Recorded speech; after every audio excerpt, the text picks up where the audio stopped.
Assalamualaikum warahmatullahi wabarakatuh. Saya Afifah Wadud Mumtazah Lubis, NIM 15424-075. Kali ini saya akan melakukan pemaparan terkait karya ilmiah yang telah saya dan teman kelompok saya susun dengan judul Revitalisasi Jembatan Penyeberangan Orang sebagai Solusi Permasalahan Keselamatan Pejalan Kaki di Kawasan Pendidikan Jatinangor.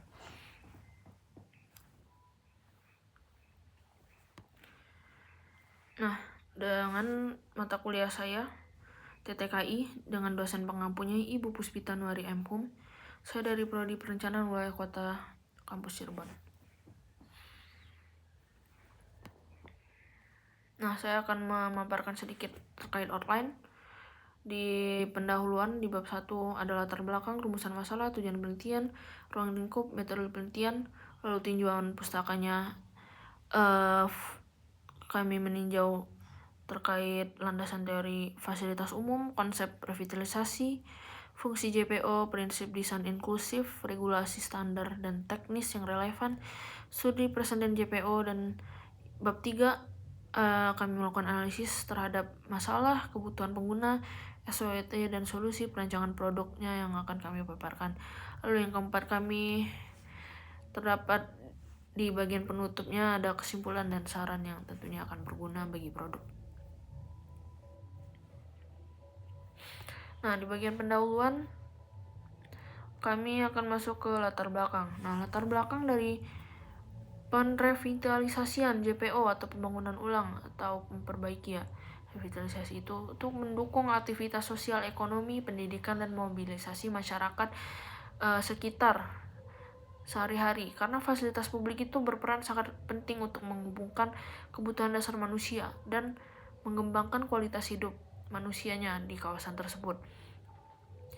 Bukan hanya masyarakat lokal, tetapi juga masyarakat luar, yaitu para mahasiswa yang berada di kawasan Jatinangor, karena Jatinangor itu merupakan kawasan pendidikan yang tempatnya itu terdapat banyak kampus negeri maupun kampus swasta.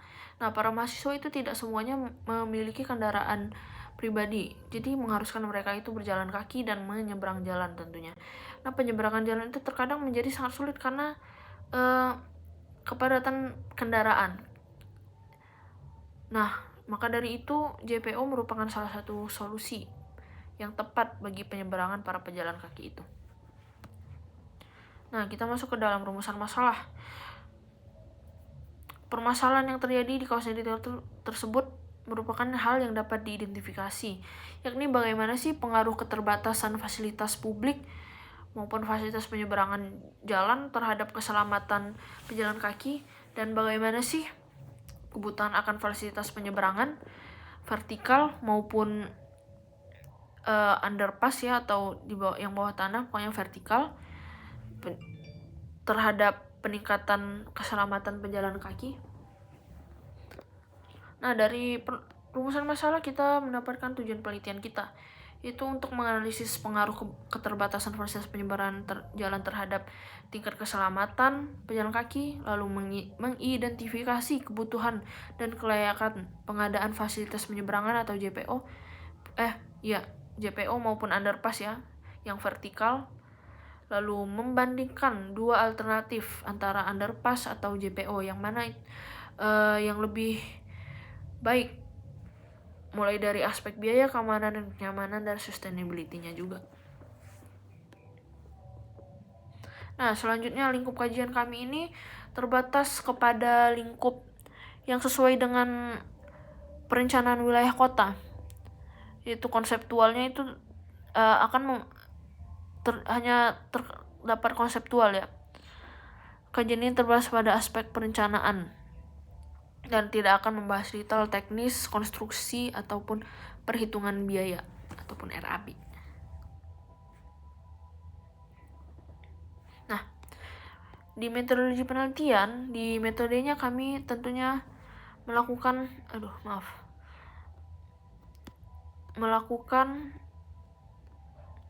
pendekatan kualitatif, yaitu melalui studi literatur. Studi ini fokus pada konsep revitalisasi fasilitas publik yang ideal serta prinsip aksesibilitas. Nah, selain itu juga dilakukan analisis data sekunder dari sumber daring maupun instansi-instansi terkait terhadap JPO. Lalu kami juga melakukan pendekatan kualitatif ya, harusnya di sini. Kami melakukan perhitungan estimasi dimensi JPO, kebutuhan fasilitas pendukung seperti rem, pencahayaan, CCTV, dan pelindung cuaca. Nah, juga kami melakukan perhitungan pemilihan material yang sesuai dengan ketahanan struktural yang baik.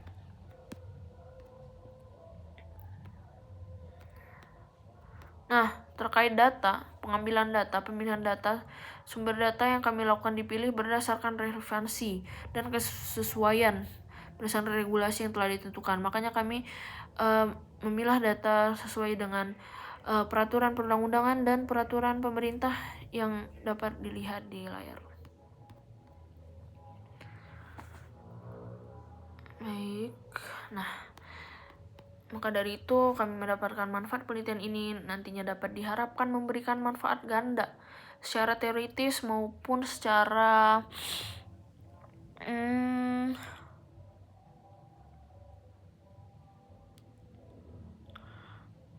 praktis ya. Secara teoritis ini akan memperkaya pengaruh pengetahuan dan perencanaan wilayah kota, khususnya mengenai peran vital revitalisasi jembatan penyeberangan orang ataupun JPO dan dalam menunjang keselamatan. Nah, secara praktis, temuan penelitian ini diharapkan dapat menjadi masukan berharga bagi pihak terkait dalam perencanaan pembangunan kembali JPO di Jalan Raya Jatinangor, dengan mempertimbangkan kebutuhan pengguna, aspek teknis, keamanan, estetika, dan efisiensi biaya.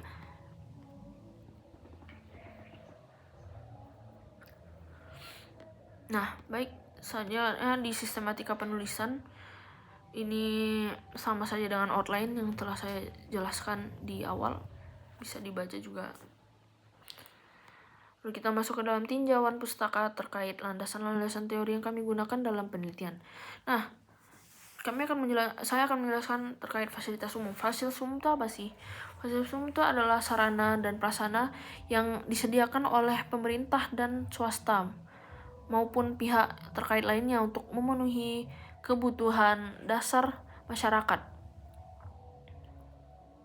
Nah, yang kedua adalah konsep revitalisasi publik. Konsep revitalisasi publik yang bagaimana sih?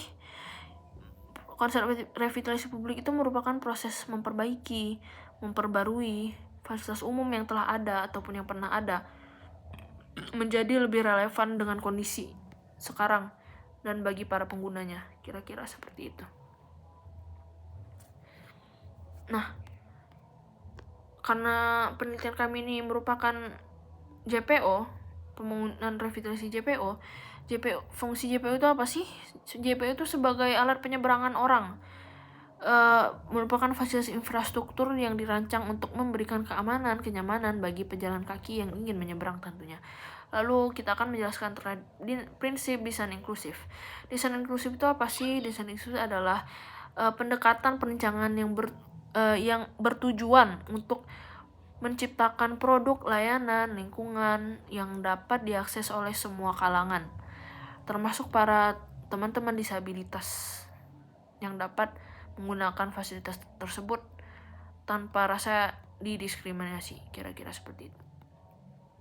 Nah, kita masuk ke dalam regulasi standar teknis yang relevan sebagai landasan teori kami. Regulasi itu apa sih? Regulasi itu merupakan pengadaan standar teknis mengacu pada seperangkat aturan, pedoman, dan spesifikasi yang ditetapkan oleh pemerintah maupun pihak-pihak tertentu. Nah, regulasi itu bertujuan untuk memastikan kualitas, keamanan, kinerja, dan kompatibilitas dari suatu produk atau layanan. Nah, contoh regulasi dan standarisasi teknis yang relevan itu yang ada di Indonesia itu ada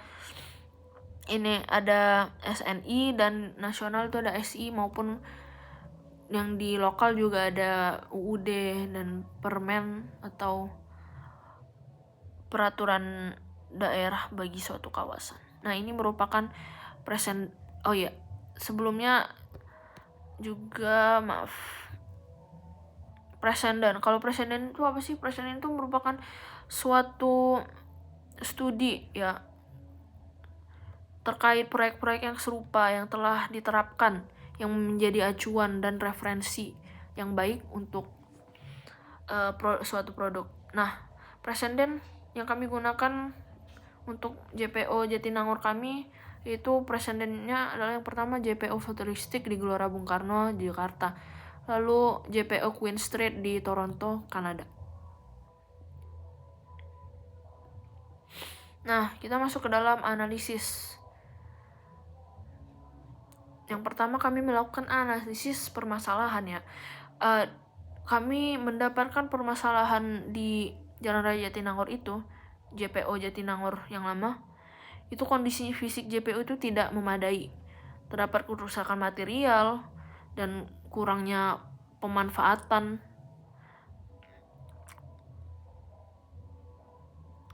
Dan juga yang kedua itu kurangnya aksesibilitas ya.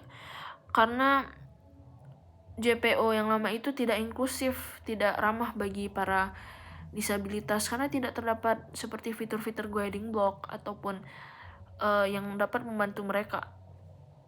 Lalu juga lintasannya itu juga terlalu sempit. Nah, yang ketiga juga daya tarik visualnya itu rendah karena desain yang digunakan itu monoton dan tidak terawat.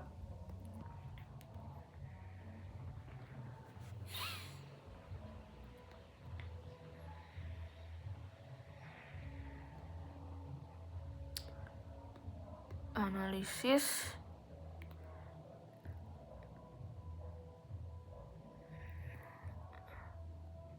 Nah, kita masuk ke dalam analisis kebutuhan pengguna. Kebutuhan utama yang harus dipenuhi oleh JPO yang baru itu harus ada aspek aksesibilitasnya yang pasti, yaitu untuk memudahkan dalam mengakses jembatan bagi semua kalangan, bukan hanya para mahasiswa atau masyarakat lokal saja, tetapi juga para teman-teman disabilitas yang wajib merasa nyaman ketika menggunakan JPO tersebut. Nah, kami juga melakukan analisis SWOT. SWOT itu apa sih? Singkatannya itu S itu adalah strength, kekuatan, weakness, kelemahan, dan opportunities itu peluang atau kesempatan, dan threats itu ancaman yang dapat terjadi di JPO. Dan yang ada di dalam JPO itu apa sih? Kekuatan atau kelebihannya, lalu ada kekurangannya, dan peluang selanjutnya yang dapat JPO itu kembangkan dapat dilihat di sini. Nah, kita masuk ke dalam solusi perencanaan produk.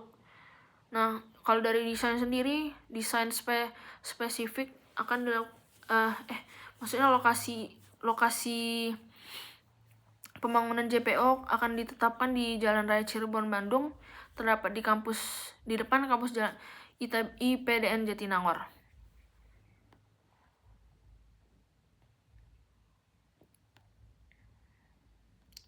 Nah, ini baru pembahas desain ya. Sebelumnya, desain yang akan kami gunakan itu merupakan desain modern sebenarnya, tapi tetap dipadukan dengan sentuhan budaya khas Sunda yang terinspirasi dari bentuk atap julang ngapak yang disederhanakan menjadi desain futuristik. Nah, kita masuk ke dalam dimensi. Dimensi ini atau ukuran dari JPO tersebut bisa dilihat dari gambar sendiri. Ini kami menggunakan clearance, itu ketinggian dari tanah nyampai ke atas bagian bawah JPO itu 4,2, itu standar nasionalnya. Lalu ini panjang, ada tinggi, dan juga di detailnya juga panjang dan lebar tangga, panjang guiding block, dan tampak sampingnya, lebar JPO, dan lain-lain dapat dilihat di gambar. Lalu kami juga mengadakan fasilitas tambahan seperti CCTV, panel surya, tempat sampah, penunjuk arah, guiding block. Ini juga ada vegetasi, dan ini layar digital, penerangan, lalu peta Jatinangor. Selanjutnya,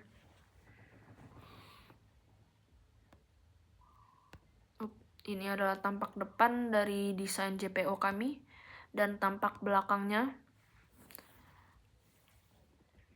Ini adalah tampak atas, dapat kita lihat yang di sini menampilkan adanya pemanfaatan fitur panel surya, dan yang di bawah ini merupakan tanpa atap atau tanpa panel suryanya juga. Dan ini yang paling bawah, yang dua di bawah ini adalah penampakan bawah dari JPO.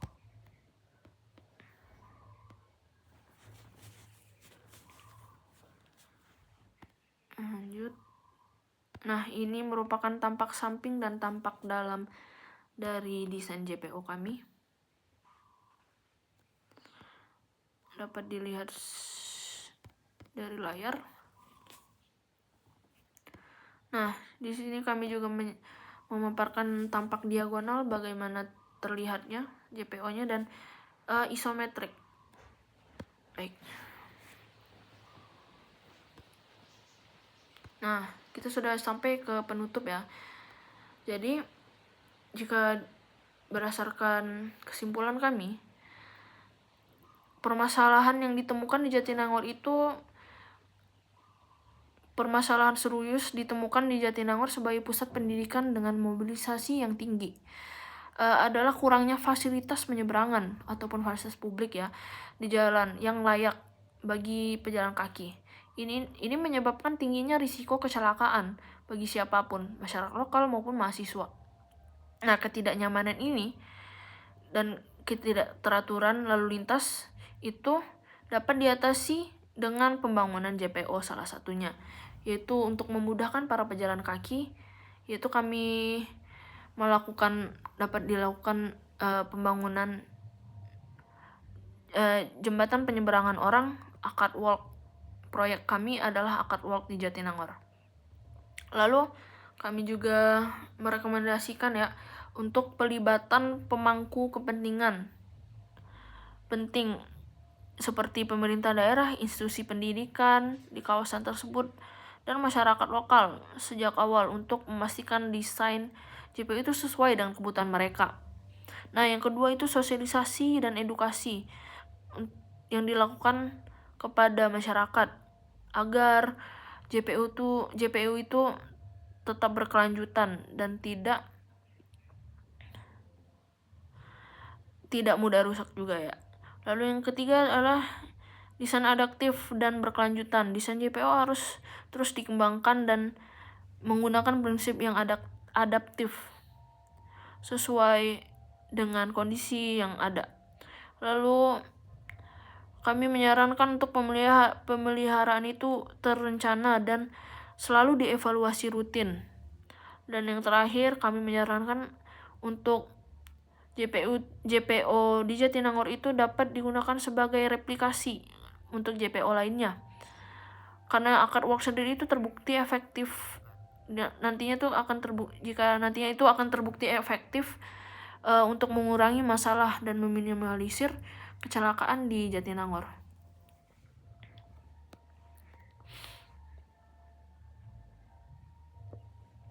Nah, baiklah, sekian presentasi dan pemaparan dari saya. Saya ucapkan assalamualaikum warahmatullahi wabarakatuh.